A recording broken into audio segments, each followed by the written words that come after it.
The music was loud enough to drown dignity, but not loud enough to silence whispers. Crystal chandeliers glittered above rows of carefully dressed guests, as the groom stood proudly beside his new bride, her younger cousin, smiling like nothing in the past could reach him. Then the doors opened, and the woman he replaced walked in carrying a tray of champagne glasses. Don't forget to subscribe, share, and kindly hit the like button. It truly means a lot to us. Now sit back, relax, and enjoy. Let's dive into this unforgettable story. She moved slowly, deliberately, her heels making soft contact with the marble floor. No dramatic entrance. No announcement. Just presence. A few guests recognized her instantly. Their forks paused midair. Conversations thinned into uncomfortable silence. The groom saw her too. For half a second, his smile cracked. Then, he straightened his suit jacket and looked away. The bride leaned toward him. "Why is she here?" she whispered, still smiling for the cameras. "She needed money," he replied quietly. "Let her earn something, today." The words traveled faster than the music. By the time she reached the second table, guests were already murmuring. Some avoided her eyes. Others stared openly, hungry for spectacle. An elderly woman, who once called her daughter, shifted uncomfortably in her chair. "Champagne?" she asked softly. Her voice was steady. Too steady. A groomsman laughed. "Make sure you serve the head table properly. They're the important ones." Important ones. She nodded once and continued forward. Every step felt like a memory resurfacing, the nights she waited alone, the arguments that ended in silence, the day he told her he deserved someone lighter, younger, easier. And now here she was, reduced to hired help at the wedding that finalized her erasure. At the head table, the bride adjusted her veil dramatically. "You missed a spot," she said, pointing at the tablecloth. "Clean it." There was no stain. The guests leaned in slightly. Cameras angled discreetly. The woman set the tray down. For a split second, her fingers trembled. Not from weakness, but from restraint. She picked up a napkin and wiped the imaginary stain. "Lower," the bride added sweetly. "Do it properly." The groom didn't stop it. He didn't look at her. Instead, he lifted his glass and laughed at something a business partner said, pretending the air wasn't tightening around him. She finished wiping and stood upright again. Calm. Composed. "How much are you being paid?" a guest asked carelessly. She turned to him with a faint smile. "Enough." The answer unsettled him. At another table, someone whispered, "Why would she come?" "She must still love him," another replied. But love didn't look like this. Love begged. Love wept. Love protested. She did none of those things. When she returned to the head table to refill glasses, the bride extended a folded note. "For your services," she said loudly enough for nearby guests to hear. Inside was cash. Not wages. A tip. The woman looked at it briefly. Then she did something unexpected. "May I have a receipt?" she asked gently. The bride blinked. "A what?" "A receipt," she repeated. "For accounting purposes." The groom's hand froze mid-lift. Something about her tone felt wrong. Too measured. Too intentional. "What accounting?" he demanded under his breath. She met his eyes for the first time that evening. "For closure," she said simply. A beat passed. The music resumed its rhythm, but something invisible had shifted. The guests sensed it. The bride felt it. The groom swallowed hard. She picked up her tray again and moved toward the next table, leaving behind confusion thicker than the champagne bubbles. And, as she walked away, one question quietly began spreading from table to table: why did she really come? The bride's smile sharpened as the murmurs grew louder. She leaned back in her chair, studying the woman with the tray like she was inspecting something beneath her. "You forgot something," she called out sweetly. The music softened again, as if even the DJ sensed tension rising beneath the glitter. The woman stopped mid-step. Slowly, she turned. "You didn't greet the bride properly," the cousin continued. "Or have you forgotten tradition?" A few guests exchanged looks. Tradition? That word felt heavy in the air. The groom shifted in his seat. "Let's not do this," he muttered, but his voice carried no authority. The bride ignored him. "In this family, when you serve elders or newlyweds, you kneel. Show respect." The room went very still. Someone coughed. A glass clinked against a plate. Phones tilted slightly higher. The woman holding the tray walked back toward the head table. Her heels clicked rhythmically, controlled. When she reached them, she set the tray down with care.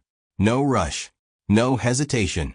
"Kneel," the bride repeated softly, tilting her head. For a moment that stretched too long, nothing happened. The groom avoided looking directly at her. His jaw tightened, but he said nothing. Silence again. His favorite weapon. Slowly, deliberately, she lowered herself. A quiet gasp rippled across the front tables. Her knees touched the polished marble. The fabric of her dress pooled around her like fallen dignity. Yet her back remained straight. Her chin did not drop. "Good," the bride whispered. "Now serve." She lifted a champagne glass and offered it upward with steady hands. The bride took it, her fingers brushing hers intentionally. "See," she announced lightly to the guests nearby. "Bitterness can be humbled." Laughter flickered uneasily around them. But something was wrong. The woman's eyes were not wet, not swollen, not angry. They were clear. "Thank you, Amaka," she said gently. The bride froze. The name landed differently. Not the polished adult name printed on the wedding invitation. Not the refined version used in business introductions. It was the childhood name. The one whispered during secret teenage gossip. The one only family used. The groom's head snapped up. "Don't call me that," the bride said quickly, her voice tightening. "Why not?" she replied calmly. "It suits you." The air shifted again. An older man at a nearby table leaned toward his wife. "They grew up together," he murmured. "This isn't just betrayal. It's blood." The bride forced a laugh. "Stand up. You're making it dramatic." The woman rose smoothly, brushing invisible dust from her knees. "You always hated kneeling," she added quietly, just loud enough for the bride to hear. A flicker of panic crossed the bride's face. "Excuse me." "In school," she continued softly, "you refused to kneel during morning assembly. Said you'd never bow to anyone." The groom swallowed. "How nostalgic," the bride snapped, gripping her glass tighter. "But people grow up." "Yes," the woman agreed. "They do." The groom finally spoke. "This is unnecessary," he said, voice strained. "Serve the guests and leave." "Leave." The word echoed. She picked up the tray again. "Of course," she replied. But before turning away, she leaned slightly closer to the bride. "You should smile carefully," she said gently. Some smiles freeze when truth enters the room. The bride's expression faltered for half a second, barely noticeable, but real. "What truth?" she demanded. The woman stepped back, eyes serene. "We'll see." Across the hall, two business associates of the groom exchanged concerned glances. One whispered, "Why does it feel like she's not here to beg?" "Because she isn't," the other replied quietly. At the next table, as she refilled glasses, a woman reached out and touched her wrist. "Why are you enduring this?" she whispered urgently. She smiled faintly. "I'm not enduring." "Then what are you doing?" Her gaze drifted back to the head table, where the bride now gripped her champagne too tightly, and the groom avoided looking at anyone directly. "I'm witnessing," she answered. The music swelled again, but the celebration no longer felt warm. It felt staged, fragile. And as the bride forced another radiant smile for the cameras, one unsettling thought crept into her chest. What exactly does she know? The groom tried not to look at her, but his eyes kept drifting back. It wasn't her presence that unsettled him, it was her composure. She wasn't shrinking. She wasn't shaking. She was moving through the room like someone attending a meeting, not enduring humiliation. At table 6, a businessman squinted at her face. "Wait," he said slowly. "Weren't you the one who—" She smiled politely and handed him a glass before he could finish. The groom noticed the interaction. His stomach tightened. At the head table, the bride leaned closer. "Why does she look so calm?" she whispered sharply. "Because she has nothing," he muttered. But even as he said it, he wasn't sure. Across the hall, one of his early investors stood up halfway from his seat, staring openly now. "That's her," the man said to his wife. She signed the initial guarantor form. The groom's hand froze around his champagne flute. Memory struck like sudden thunder. 3 years ago. A small office. No furniture. No air conditioning. Just hope and debt. He had pacing energy and empty pockets. The bank refused him. His friends hesitated. His pride was wounded. She had walked in quietly that afternoon and placed a pen on the desk. "I'll sign," she had said. He remembered arguing with her, telling her it was risky. She had only smiled and replied, "So are dreams." And she signed. Back in the present, the music sounded distorted to him. The bride noticed his expression change. "What?" she demanded. "Nothing," he said quickly. But it wasn't nothing. At table 8, the woman with the tray paused as an elderly man peered up at her carefully. "Daughter," he said softly, "you built something once." She nodded respectfully. "Yes, sir." "And you let it go." She tilted her head slightly. "Did I?" The old man frowned, confused. At the head table, the bride was losing patience. "Why are people talking to her?" she hissed. "She's staff." The groom wiped his forehead discreetly. A thin layer of sweat had formed along his temple. When the woman approached again to refill glasses, he couldn't stop himself. "Why are you here?" he asked quietly, his voice low but strained. "To serve," she replied evenly. "Stop playing games." She met his eyes calmly. "I'm not playing." The bride rolled her eyes. "Honestly, if you needed money, you could have asked." The woman reached into the small apron tied around her waist and pulled out something folded carefully. It wasn't cash. It was a copy of a document. She placed it gently on the table beside the groom's plate. His heart pounded. The bride scoffed. "What is that supposed to be?" He unfolded it slowly. Recognition drained the color from his face. It was the original incorporation certificate of his company. But that wasn't what shook him. It was the signature at the bottom. Not his. Hers. "You transferred that," he whispered harshly. "We handled it during the divorce." She tilted her head slightly. "Did we?" His breathing became uneven. He remembered rushing the paperwork, remembered being distracted, remembered trusting his lawyer completely, remembered not reading every clause because he was too eager to finalize everything and move on with his new beginning. The bride leaned in, irritated. "What is it?" He didn't answer. Instead, he noticed something else on the copy, an addendum stamp he had never paid attention to. Primary stakeholder. Majority holding retained pending final liquidation review. Liquidation review? "That's not possible," he muttered. "Isn't it?" she asked gently. The bride's smile began to stiffen. "You're embarrassing yourself," she snapped at the woman. "This is our wedding." "Yes," she agreed softly. "It is." Around them, conversations were no longer subtle. Whispers turned into open stares.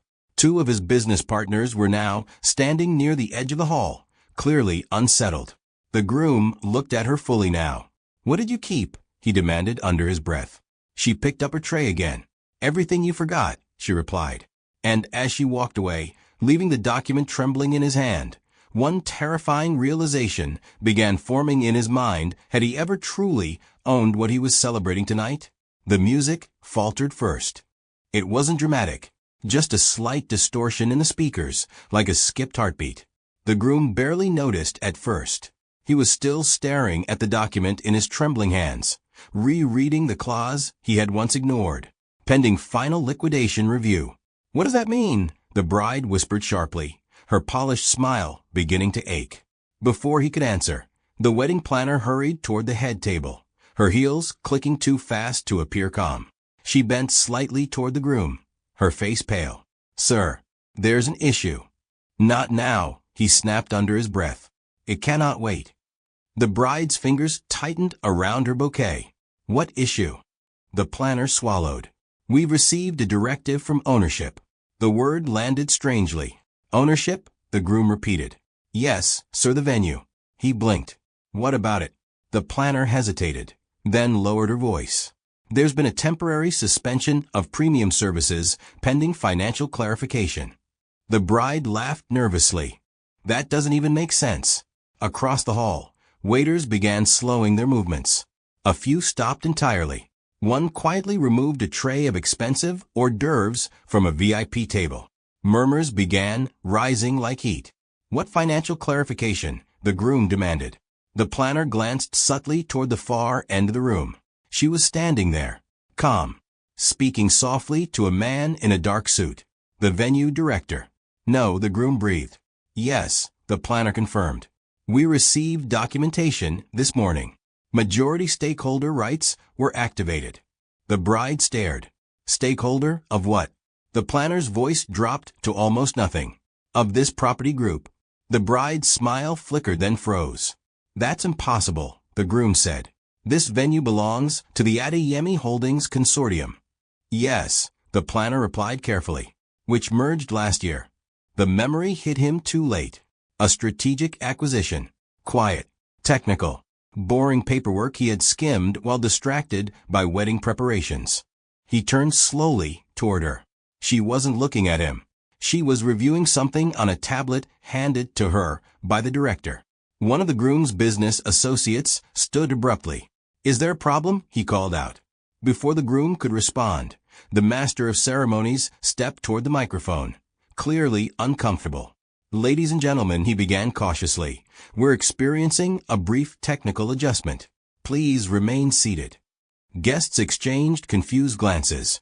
At table 3, someone whispered, technical adjustment doesn't remove champagne. At the head table, the bride leaned toward him urgently. Fix this. I'm trying, he hissed. He stood quickly and approached her. What are you doing? He demanded in a low, controlled voice. She turned to him slowly. Attending, she replied. Stop this.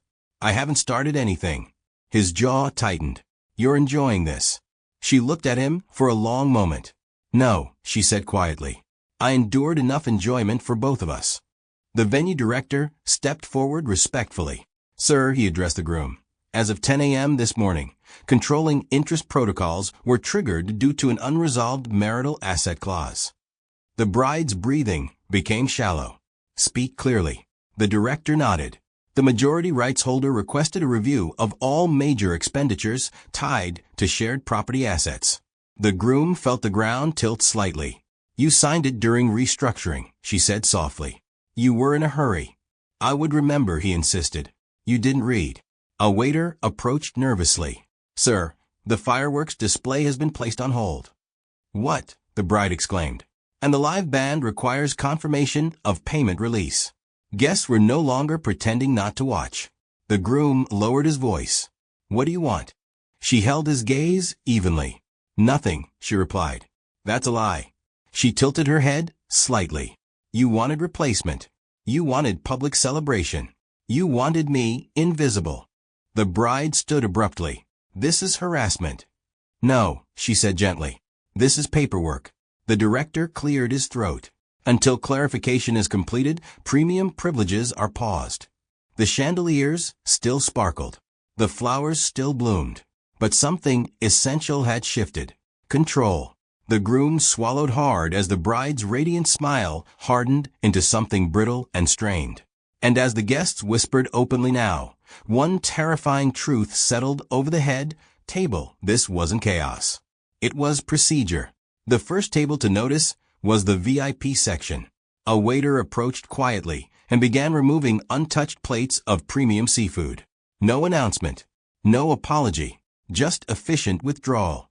The guests stared at their half-filled glasses as if they might disappear next. Excuse me, one senator muttered. We haven't finished. My apologies, sir, the waiter replied nervously. We've been instructed to suspend Tier 1 service temporarily. By who? The waiter hesitated, then glanced across the hall. Every head followed his eyes. She stood beside the venue director, calm as still water, reviewing documents on the tablet again. No raised voice. No dramatic gestures. Just quiet authority. At the head table, the bride's fingers dug into the tablecloth. This is humiliating, she whispered through clenched teeth. The groom wiped his face again. The air felt thinner now. It's temporary, he said, though he no longer believed it. Across the hall, two of his investors stood up fully. If this is about liquidity, one of them said loudly, we need to discuss it immediately. Guests began shifting in their seats. Conversations were no longer whispers, they were assessments. She funded the early expansion, someone murmured. She signed the guarantees. I thought he bought her out. So did he, another replied quietly. The bride stood abruptly and forced a bright smile. Everyone, please enjoy yourselves. This is simply a minor delay. But even as she spoke, the string quartet stopped playing. Not gradually, completely. The silence was louder than music. The master of ceremonies approached the groom again, panic clear in his eyes.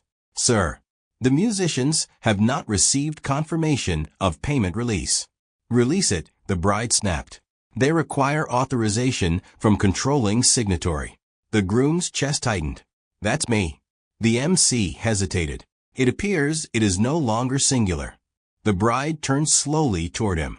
What does that mean? Before he could respond, the venue director walked forward with measured steps. Ladies and gentlemen, he announced politely, due to a procedural review, premium hospitality services will resume upon verification. Verification of what? The bride demanded sharply. Of asset authority. The groom felt heat crawl up his neck. At table 4, an elderly woman stood slowly. She looked at the woman by the director and spoke clearly enough for those nearby to hear. Madam. It was subtle, but it echoed. Several others began rising from their seats, not in protest, but in recognition. The bride's smile flickered again. The woman inclined her head respectfully toward the elder. Please remain comfortable, she said softly. Comfortable. As if she were hosting. The groom stepped closer to her, lowering his voice. You're making a scene. I haven't raised my voice, she replied calmly. You're ruining this. No, she corrected gently. You did that when you confused loyalty with convenience. He swallowed. You wanted me small, she continued quietly, so you could feel large. The bride approached them, her composure cracking visibly now. What exactly do you think you're doing? The woman met her eyes evenly. Reviewing what belongs to me. It belongs to him, the bride snapped. Does it? She asked softly. Across the hall, security staff repositioned discreetly. Not aggressively, but strategically. The shift did not go unnoticed. One of the groom's business partners stepped forward cautiously. Is it true? He asked her directly. You hold majority rights? She didn't look at him. I hold what was never properly released, she replied. The partner's expression darkened. Then this affects more than a wedding. Yes, she said gently. It always did. The bride's parents, seated stiffly at the front, exchanged alarmed glances. Reputation was bleeding in real time. The groom's hands began trembling openly now. What do you want? He asked again, more quietly than before. She looked at him for a long moment. I wanted respect, she answered. Silence fell between them. Around the room, guests began checking their phones. News traveled fast in circles like this. A sponsor stood and quietly exited. Then another. The bride's breathing grew shallow. The chandeliers still glittered. The flowers still bloomed. But the hierarchy had flipped without a single scream. And as more elders subtly addressed her as Madam, one truth settled over the reception, like slow-moving thunder. Respect had followed authority. And authority had never truly left her. The whisper didn't begin loudly. It began at table 9. She knew. 2 words. Barely audible, but contagious. The bride felt it before she understood it. Conversations shifted tone. Glances lingered longer. Her perfectly rehearsed smile began to feel heavy on her face. Knew what? She demanded under her breath. The groom didn't answer. He was staring at his phone now, refreshing his banking app repeatedly. Error. Access restricted pending review. His pulse thudded in his ears. At the far end of the hall, the woman stood speaking quietly with the venue director again. Calm, controlled, unbothered. A bridesmaid hurried to the head table, bending toward the bride. There's something online, she whispered urgently. What? A post. From last year. Screenshots. The bride's stomach tightened. Of what? Medical records. The groom's head snapped up. That's ridiculous, he said sharply. But the bridesmaid's face had drained of color. It's circulating in private groups. Someone connected the dates. The bride grabbed her phone with trembling fingers. 2 years ago. A hospital appointment. A fertility consultation. Her name. The groom's name. and a diagnosis that had never been meant for public eyes. He remembered that day clearly now. He had been the one sitting in the doctor's office, jaw clenched, pride bruised. The doctor had spoken gently, clinically. Low sperm count. Uncertain prognosis. Treatment possible, but expensive. He had left that office furious. At her. "You stress me," he had accused. She had stayed silent. The bride's voice cut through his memory. "This says the issue wasn't hers." The words hung between them like exposed wiring. Guests were no longer pretending not to look. Several phones were out openly now. The bride turned toward him slowly. "You told me she couldn't conceive." He swallowed. "That's what we believed." "No," the woman's voice came softly from behind them. "That's what you preferred." They both turned. She wasn't holding a tray anymore. Her hands were empty. "The results were clear," she continued evenly. "You refused the second test." The groom's face darkened. "This is private." "It was," she agreed. The bride's breathing grew uneven. "You said she was the problem." He stepped closer to her. "Lower your voice." "Why?" she shot back. "Everyone else seems to know." At table 5, someone muttered. "So the cousin knew." The bride stiffened. "I did not." "You did," the woman said gently. Silence. "You were there the night he shouted," she continued calmly. "You heard everything from the hallway." The bride's lips parted, but no words came. "You comforted him," the woman added. "You told him he deserved a woman who could give him heirs." The groom's chest tightened painfully. "I was being supportive," the bride whispered weakly. "You were being strategic," she corrected softly. A guest near the aisle stood abruptly. Then the pregnancy announcement, the bride's eyes flashed. Enough. But it was too late. The timeline was forming in people's minds. The engagement had come quickly. Too quickly. "And now," the woman asked quietly, her eyes steady on the bride. "Are you certain?" The question sliced deeper than accusation. The groom turned toward his new wife slowly. "You said you were sure," he whispered. Her voice trembled. "I am." "Based on what?" She didn't answer immediately. That silence was louder than anything she could have said. Around them, the room felt smaller, tighter. The woman watched without expression. "This was never about children," she said finally. "It was about pride." The groom felt exposed. Not just financially. Not just publicly. Internally. He had chosen ego over truth. Blame over accountability. And now that blame was unraveling under bright wedding lights. The bride's smile was gone completely now. The groom's hands were visibly shaking. And as guests leaned forward, absorbing the unfolding disaster, one question began moving through the hall, like electricity, if she wasn't the problem. Then what else had he lied about? No one noticed when the music stopped this time. The silence simply settled, thick and deliberate, as if the room itself had decided to listen. The bride stood rigid beside the groom, her bouquet trembling slightly in her grip. Across from them, the woman stepped forward, not hurried, not hesitant, just precise. "I would like a moment," she said softly. She didn't raise her voice. She didn't need to. The master of ceremonies glanced at the groom, uncertain. The groom said nothing. His authority had thinned to almost nothing. The microphone was handed to her. A quiet inhale moved across the hall. She held the microphone, but didn't speak immediately. She allowed the silence to stretch, to breathe, to make people uncomfortable. "Then, thank you all for attending," she began calmly. What was introduced as a wedding. The bride flinched. A ripple of murmurs passed through the guests. "I won't take much of your time," she continued. "I know celebrations are scheduled tightly." The subtlety of that line wasn't lost on the business crowd. "This morning," she went on, "a financial audit was triggered. Not out of spite, not out of revenge, but out of necessity." The groom swallowed hard. "Many of you here invested in a vision," she said, her eyes scanning the room. "A company, a partnership, a future." Several investors shifted in their seats. "What you may not know," she continued gently, "is that the foundation of that vision was legally shared." The bride let out a strained laugh. "This is inappropriate."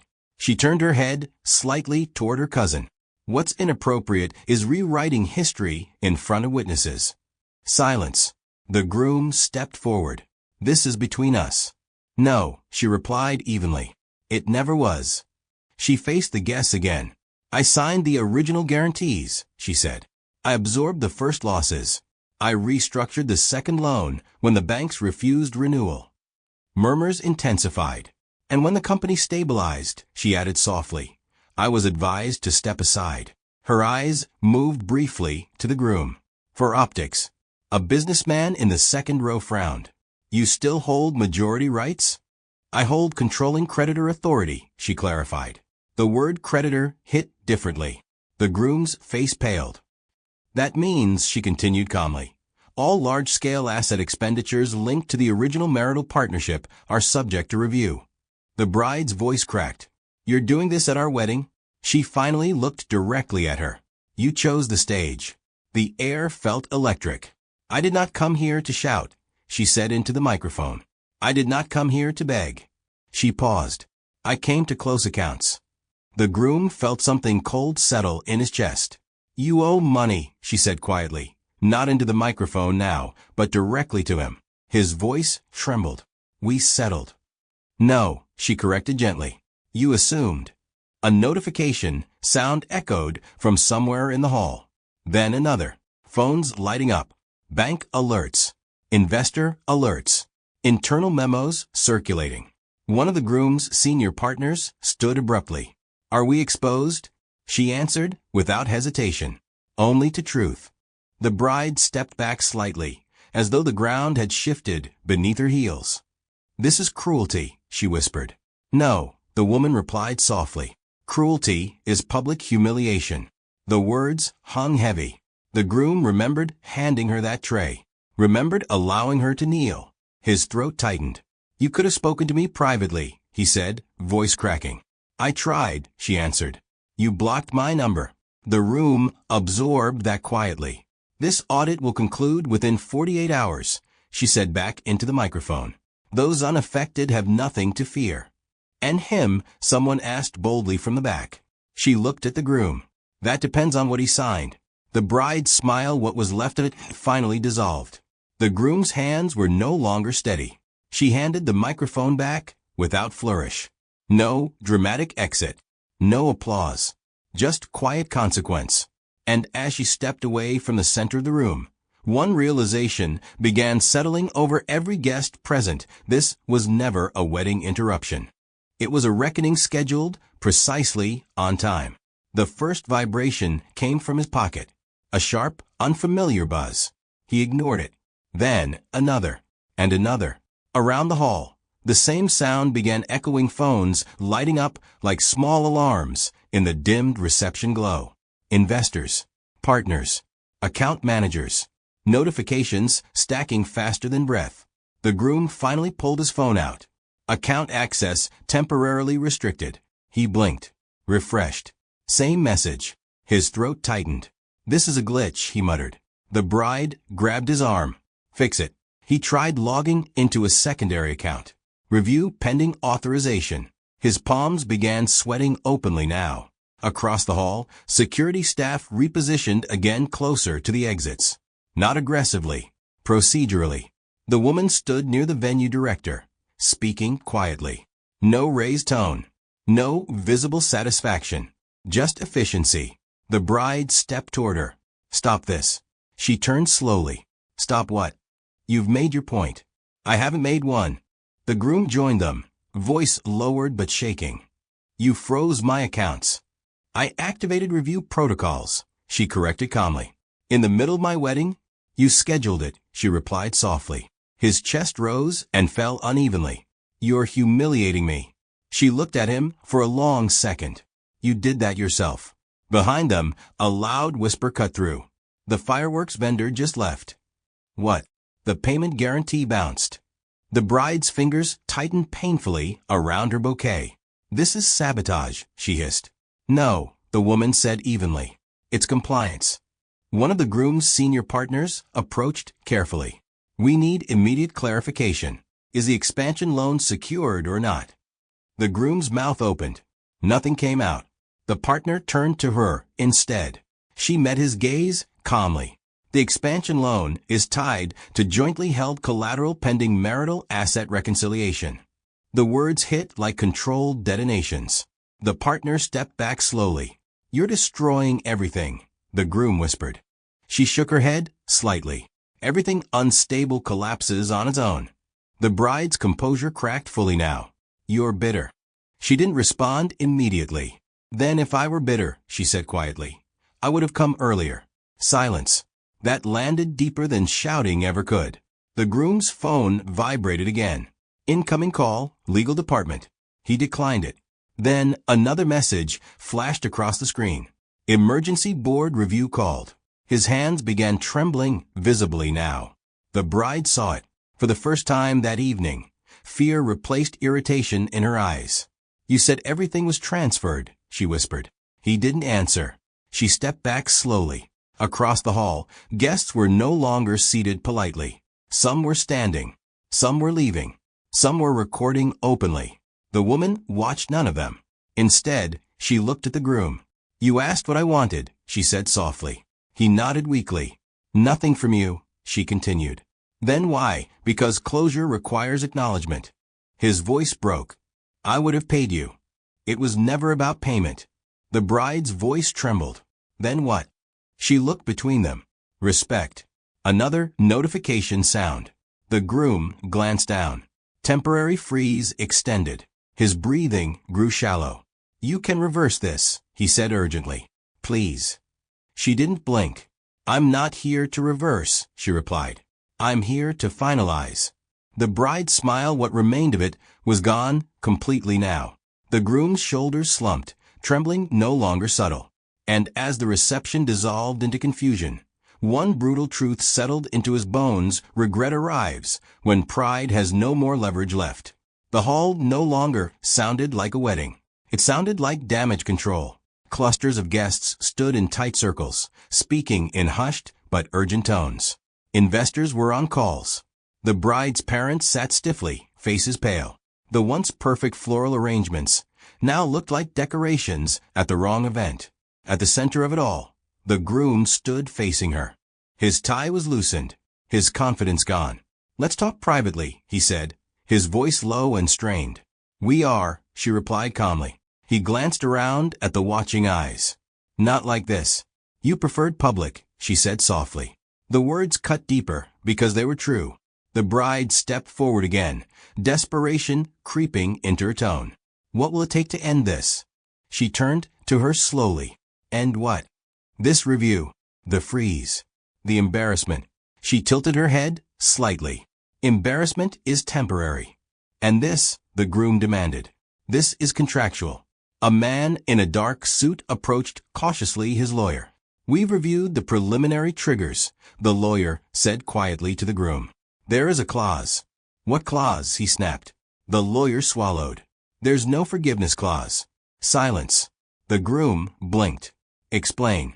"In the event of marital dissolution," the lawyer continued carefully, "any controlling stakeholder retains creditor authority until all shared liabilities are independently refinanced."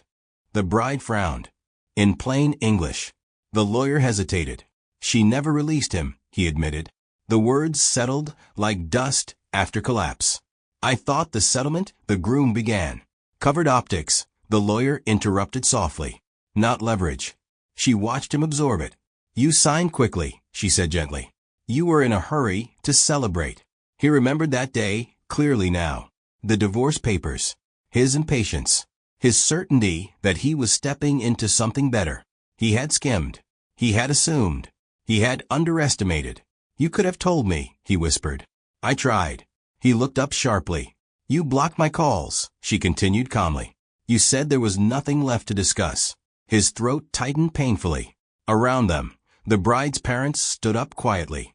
"This is disgraceful," her father muttered, though it wasn't clear who he meant. The bride's voice trembled. "So what happens now?" She answered without hesitation. "The audit completes.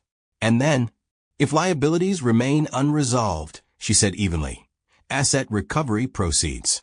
The groom felt his legs weaken slightly. "Recovery?" he repeated. "You expanded aggressively," she said, "with shared collateral." His breathing grew shallow again. "You'll ruin me," he whispered. She looked at him for a long moment. "You ruined us." The simplicity of it left no room for argument. "I never meant to hurt you," he said weakly.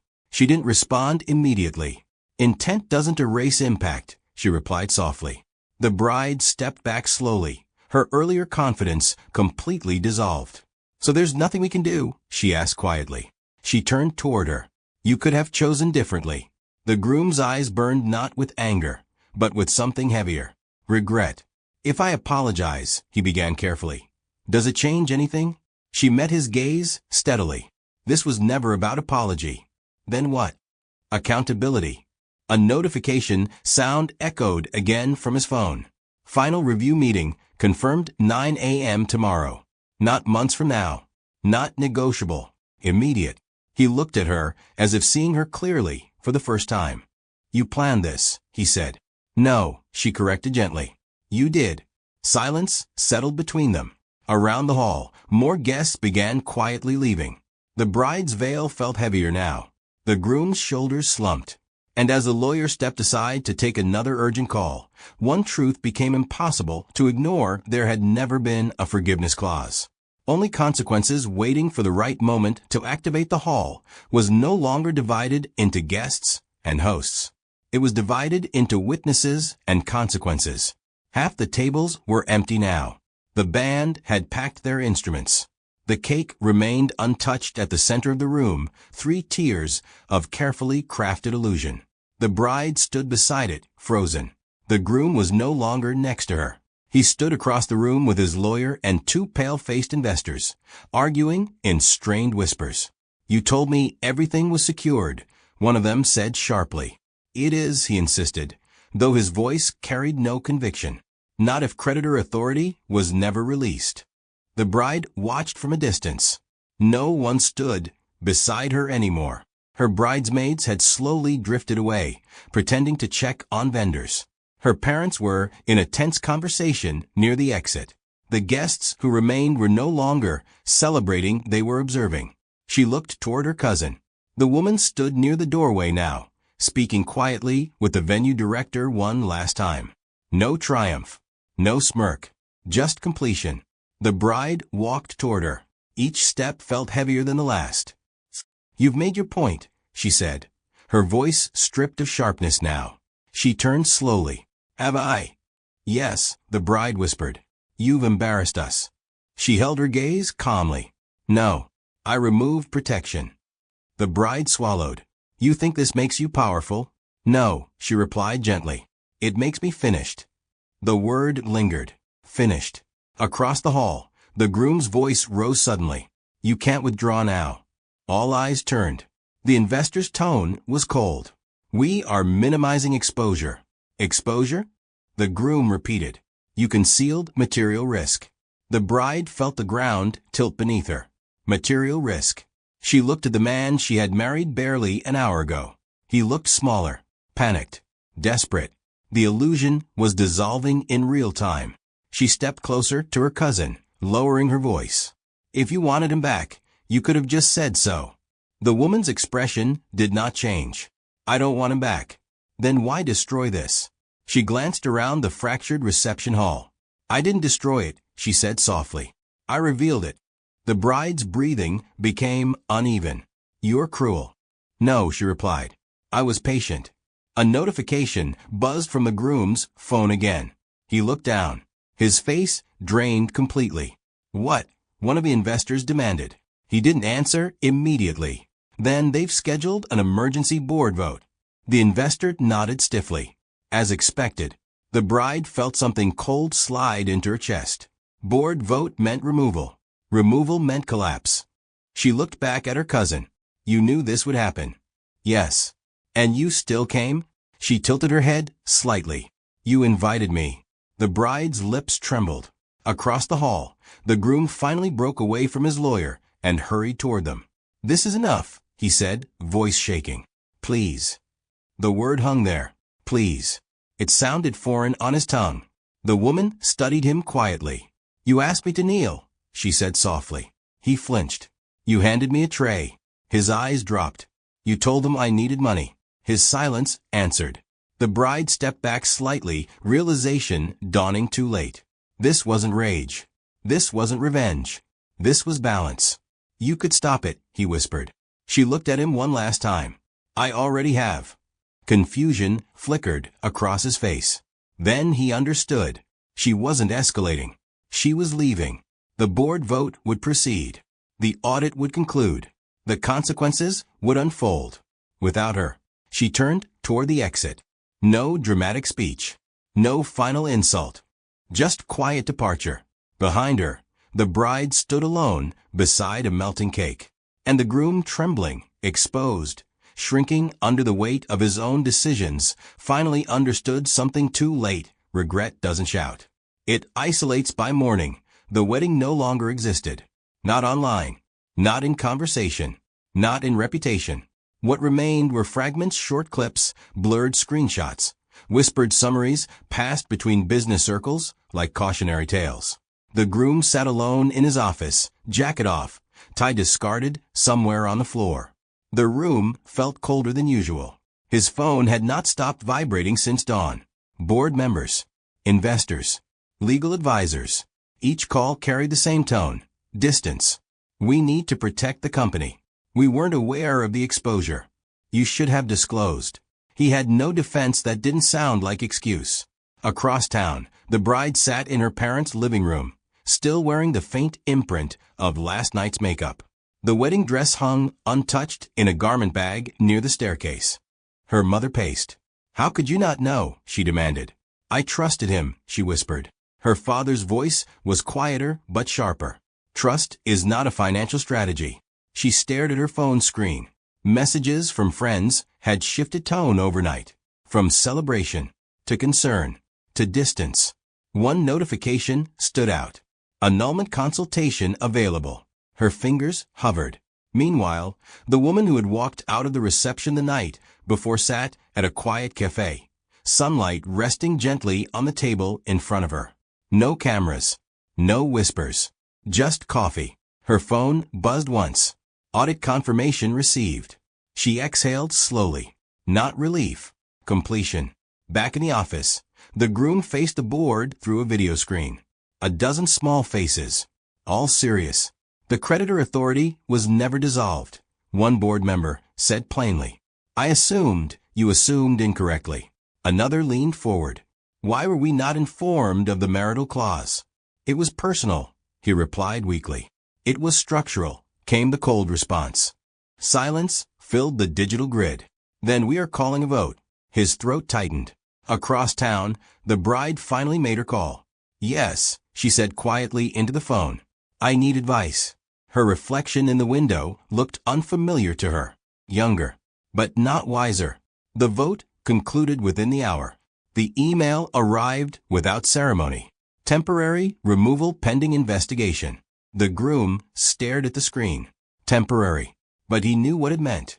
The office door that once opened easily for him now felt heavier. Across the city, the woman received another notification. Board vote concluded. She did not smile. She did not celebrate. She simply closed her phone. Her lawyer called. It's done, he said. Yes, she replied softly. Do you want to pursue additional claims? She paused. No. Are you certain? Yes. Because this was never about destruction. It was about dignity. Back at the office, the groom sat in silence. For the first time in years, there was no meeting to rush to. No assistant waiting outside. No schedule dictating his importance. Just quiet. His phone buzzed one last time. Unknown number. He answered instinctively. Silence. Then a soft, familiar voice. I hope you understand now, she said. He closed his eyes. I do, he whispered. But the line had already gone dead. Not blocked. Not dramatic. Just finished. Across town, the bride removed her engagement ring slowly and placed it on the table beside her. The wedding album photographer had sent preview images. She deleted them without opening. And as the sun lowered over a city that had already moved on, one truth settled permanently into three separate hearts. Humiliation fades quickly in public. But regret lingers longest in private. The final document waited on the table between them. No chandeliers. No audience. No music struggling to mask tension. Just paper. The lawyer adjusted his glasses. Once you sign, creditor authority dissolves permanently. All outstanding reviews conclude. You walk away fully separated. She nodded once. Across the room, the groom sat quietly. No tailored confidence. No commanding posture. Just a man who had learned the difference between noise and consequence. He hadn't slept. It showed. You don't have to do this, he said softly. She looked at him calmly. I know. The silence between them was no longer sharp. It was settled. Like dust after collapse. I was wrong, he continued, voice steady but low. Not just about the company. About you. She didn't respond immediately. I confused patience for weakness, he admitted. I confused loyalty for permanence. A faint breath left her lips. And when I thought I had something better, he added, I treated you like something replaceable. The honesty sounded different now. Too late. I didn't come to hear this, she said gently. I know. He lowered his eyes. Outside the window, the city moved without concern. Traffic lights changed. People crossed streets. Life continued without pausing for regret. I kept waiting for you to shout, he said quietly. At the wedding. She almost smiled. Why? So I could justify leaving, he admitted. There it was. The deeper truth. You needed me loud, she said softly. So you wouldn't have to hear yourself. He swallowed. I didn't expect silence to be heavier. She picked up the pen. For a long time, she said, eyes on the paper, I thought forgiveness was something I owed. He looked up. And now, she met his gaze. Now I understand it's optional. The word landed without cruelty. Optional. The lawyer cleared his throat gently. Whenever you're ready, she signed. Her handwriting was steady. The scratch of ink against paper sounded louder than the wedding band had days earlier. The lawyer slid the document toward him. He stared at it. If I sign, he said quietly, this is really over. She tilted her head slightly. It was over when you chose applause over partnership. He nodded slowly. Then he signed. No dramatic music. No collapsing ceilings. Just two signatures, finalizing what pride had fractured long ago. The lawyer gathered the papers neatly. You'll both receive confirmation copies by evening. He left the room. They were alone now. I never wanted to ruin you, he said. She believed him. That's why this hurts, she replied softly. He looked confused. You didn't ruin me, she continued. You revealed yourself. Silence. I hope you rebuild, she added. His eyes flickered with something fragile. Without you. Yes. He studied her carefully. You've changed. She shook her head gently. No. I stopped shrinking. That settled between them. He stood slowly. Is there anything you need from me? She considered the question honestly. No. And she meant it. He nodded once, absorbing that final truth. She picked up her bag and walked toward the door. Halfway there, he spoke again. I did love you. She paused but did not turn around. I know, she said quietly. Just not enough. The door closed behind her without force. Outside, sunlight stretched across the pavement. She stepped into it without hesitation. No cameras followed. No whispers trailed. No stage remained. Behind her, a man sat alone in a quiet office, learning that regret does not arrive with shouting. It arrives with understanding. And ahead of her, there was nothing dramatic. Nothing loud. Just space. For the first time in a long time, that was enough.